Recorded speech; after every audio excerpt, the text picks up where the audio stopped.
Today we are going to learn lesson number 3, our society. আজকে আমরা পড়ব part number 3, আমাদের সমাজ। Man is a social being, মানুষ এটা সামাজিক জীব। ম্যান ক্যানট লিভ অ্যালোন, মানুষ একা একা বসবাস করতে পারে না।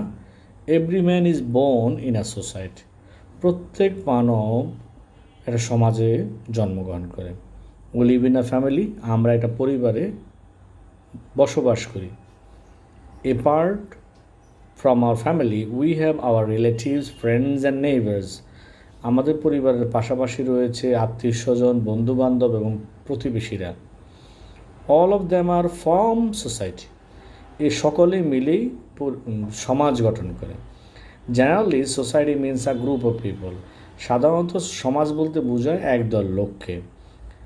দে are living together from some purpose and having good relations with each other, তারা সমাজে একসাথে বসবাস করে কোনো একটা উদ্দেশ্য নিয়ে এবং সবার মধ্যে একটা ভালো সম্পর্ক থাকে। Basis of society is unity, তাহলে সমাজের মূল বেসিস হচ্ছে একতা। Every society has some rules and regulations, প্রত্যেক সমাজের রয়েছে কতগুলো নিয়মকানুন। The relationship among the people is important, আর মানুষের মাঝে সম্পর্ক খুবই গুরুত্বপূর্ণ।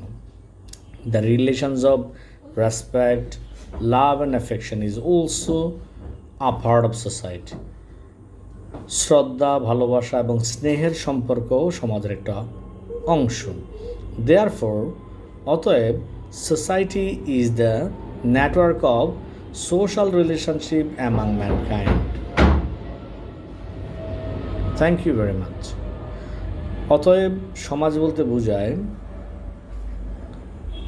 সামাজিক সম্পর্কগুলোর মধ্যে একটা নেটওয়ার্ক। Thank you very much.